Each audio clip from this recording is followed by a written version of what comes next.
How old is too old for trick-or-treating? Let us know in the comments. What do you think is the perfect age to stop trick-or-treating? For nearly 50 years, residents of Chesapeake, Virginia had an ordinance against having fun. The town, which is roughly 13 miles from Norfolk, disallowed children over the age of 12 from going trick-or-treating on Halloween. Teens caught violating the rule would be ordered to pay $100 or serve 6 months in jail. Excessive? Perhaps. In fact, no one is on record as having been fined or arrested, but it does invite a question. How old is too old to go trick-or-treating? It depends on who you ask and where you are.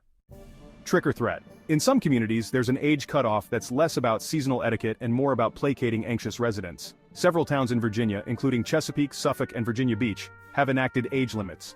In Belleville, Illinois, no kids over 12 can wear a mask, and high schoolers can't visit homes for the purpose of exacting treats. In Upper Deerfield Township, New Jersey, kids are cautioned against heading out to knock on doors if they're over 12. For these areas, age limits are intended to discourage older kids from being too mischievous. In Chesapeake, the ban came after an incident involving older children planting fireworks into trick-or-treat bags and causing minor injuries. According to Chesapeake spokesperson Heath Covey, the incident happened in 1968. A similar trick was reported in Watertown, South Dakota in 1965. In Belleville, the ordinance was signed in 2008 by Mayor Mark Eckert, who cited older teens unnerving seniors by knocking on their doors late at night. We had a few situations in those years where seniors had called the police because they felt very threatened by the large number of kids who were on their front porch and getting very aggressive in some cases, Eckert told Slate in 2019. They seemed like they felt like they were going to force their way into their home. But should a few proverbial bad apples spoil the bunch? While most kids stop trick-or-treating of their own volition between the ages of 12 and 16, there's no standard age when it stops being fun. Speaking with Parents.com, psychologist Vanessa LaPointe warned that age restrictions for trick-or-treating might be more about homeowners not wanting to deal with teens than what kids actually prefer.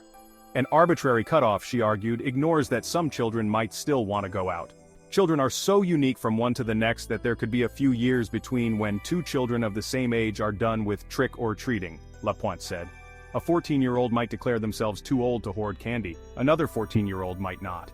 This is particularly true, LaPointe added, for children who may have developmental challenges.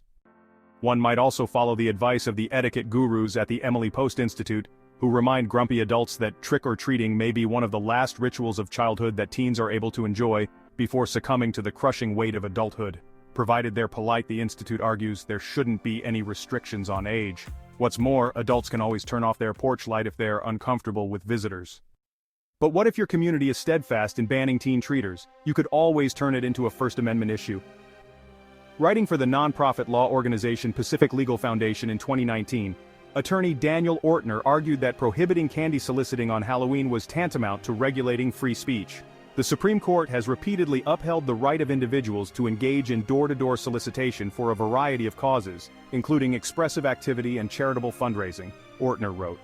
Trick-or-treating is consistent with this tradition of expressive door-to-door activity. A trick-or-treater's costume can be a form of speech protected against government censorship.